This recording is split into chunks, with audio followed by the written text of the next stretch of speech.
de son corps et son sang. Il se fait nourriture, pain de vie éternelle, nous fait croire à l'amour pour bien nous sauvera. La sagesse de Dieu a préparé son pain, elle a dressé la table, elle invite les saints. Venez boire et boire la coupe, venez manger le pain. Soyez la joie de Dieu, accourez au festin.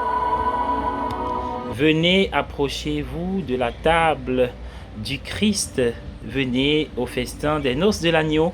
Bienvenue à notre rendez-vous quotidien consacré à la méditation de la parole de Dieu. Nous sommes le mercredi 25 août 2021. Vous faites bien de vous connecter sur cette chaîne. Matthieu chapitre 23, versets 27 à 32, la plage ouverte pour notre halte spirituelle en cette nouvelle édition. L'image et l'apparence sont des valeurs importantes dans notre culture actuelle. On insiste sur l'importance de bien paraître et les gens peuvent se donner beaucoup de mal pour bien paraître. Dans la lecture de l'Évangile, Jésus souligne l'importance de ce qui est à l'intérieur plutôt que de ce qui est à l'extérieur. Ce qui compte, c'est que les gens sont en eux-mêmes plutôt que ce qu'ils montrent aux autres. Jésus lui-même est apparu sous son plus mauvais jour, alors qu'il était suspendu à la croix.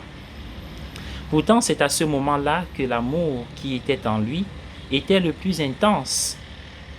La pauvre veuve qui a mis 2 pièces de cuivre dans le trésor du temple avait l'air d'un personnage insignifiant, contribuant une somme d'argent insignifiante. Pourtant, Jésus a vu à travers l'apparence ordinaire de cette femme le cœur généreux qui était en elle, un cœur comme le sien, et il a appelé ses disciples pour qu'ils puissent apprendre d'elle.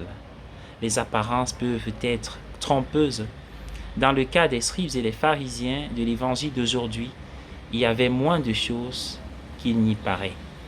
Dans le cas de la veuve et du Christ crucifié, il y avait plus qu'il n'y paraissait.